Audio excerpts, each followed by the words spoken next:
everyone, welcome to Kelly's Creative Dream Studios, and this is the 12 Days of Digis 2020 with Dear Julie and Kara Brandon Creations, and this is day 6. We are halfway through the 12 Days of Digis, and there are so many good things coming yet, so stay tuned. Today, we are working with this sheet from Kara Brandon, and I have utilized these two, and the music sheet. And we'll see those in a second. And then from Dear Julie's, I have used this.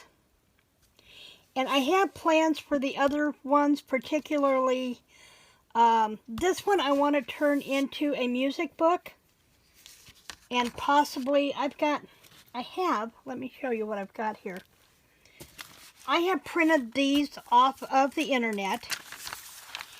And I want to take them and I want to print them in like a wallet size 2x3. And I think if I do that, I think they'll just about fit in there.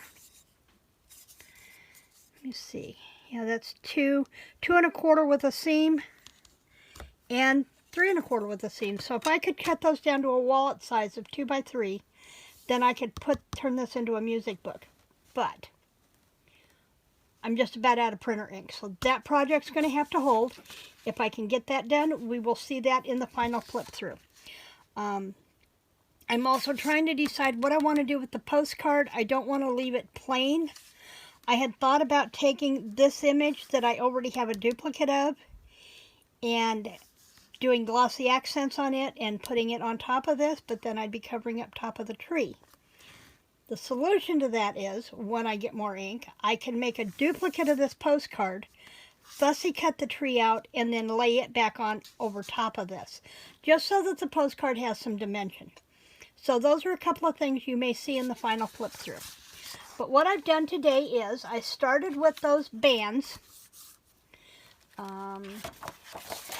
these here, and I've just layered them with a sheet of what's left of this Wilson's cake doily, because I really like the texture of that one as opposed to just a strip of plain gold foil.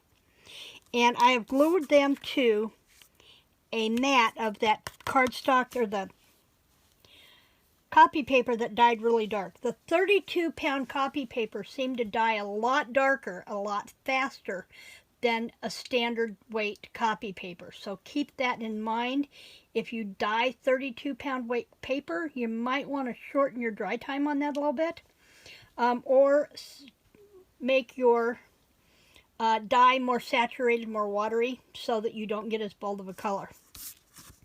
But I didn't want, one of the things to think about is when you've got these layers like this, you have ridges for your tag to catch on. So the solution to that is build your layers on top of a flat piece, and then that way your tag is not going to catch when it goes in and out of the pocket.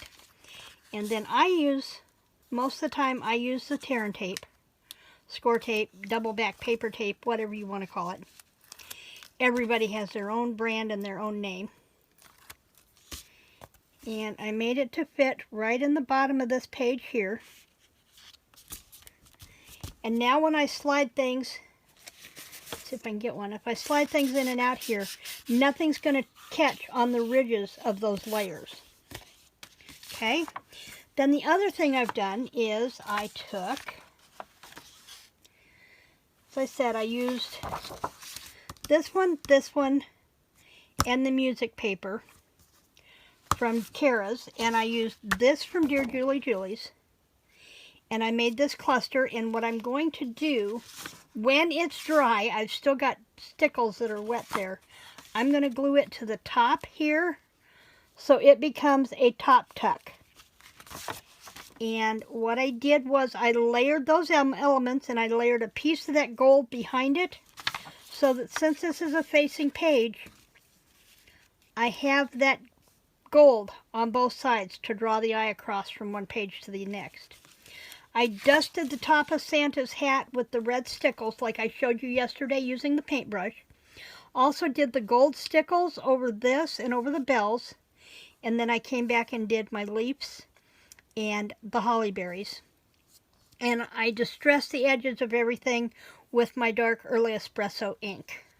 You know, since this is coffee dye, the early espresso seemed to fit, right? But this isn't quite dry yet, so I can't do anything with that. Now, what is going in that pocket is this one, and I think this one might be dry, is I used the bigger box of Belvita cookies because they've got this longer cardstock or longer card base. And I made a longer tag, and then I used one of the short ones and made a smaller tag, covered them in the Lodge wood, or Frosted Lodge Designer Series paper from Stampin' Up. I just added this to the top here and dusted this with a little bit of the gold stickles. And then this one I fussy cut it out, and I made a chipboard out of it. So there are 4 layers of cardstock behind this.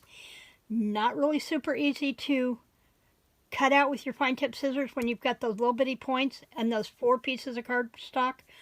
But I really think it makes a difference when you add the dimension. This is from that dollar bin from Michael's, the rickrack we've been using, and the 3 spots of bling. Added baker's twine to the top, and then the hole reinforcers are cut from scraps of the paper that I used. So this is the background of one of them, and then this is, brought this together here. And then this red and green plaid kind of pulls all the colors from everything and pulls them out. And that will slide, and it is dry, so I can slide it right inside that pocket, and it'll go right there.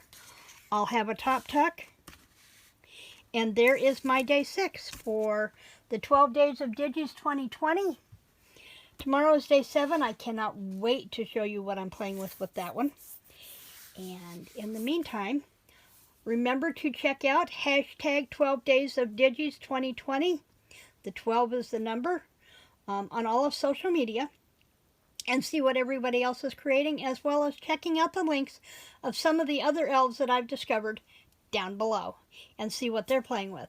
And there's still plenty of time. Go get your Digis from Dear Julie's Etsy shop, from Kara Brandon's Etsy shop. Those links will be down below. And come play with us. This is a good time to just kick back and start enjoying the holidays. It's not like we're going to be going everywhere this year. Find something to do at home, and this is a great thing to sit down with the kids and do.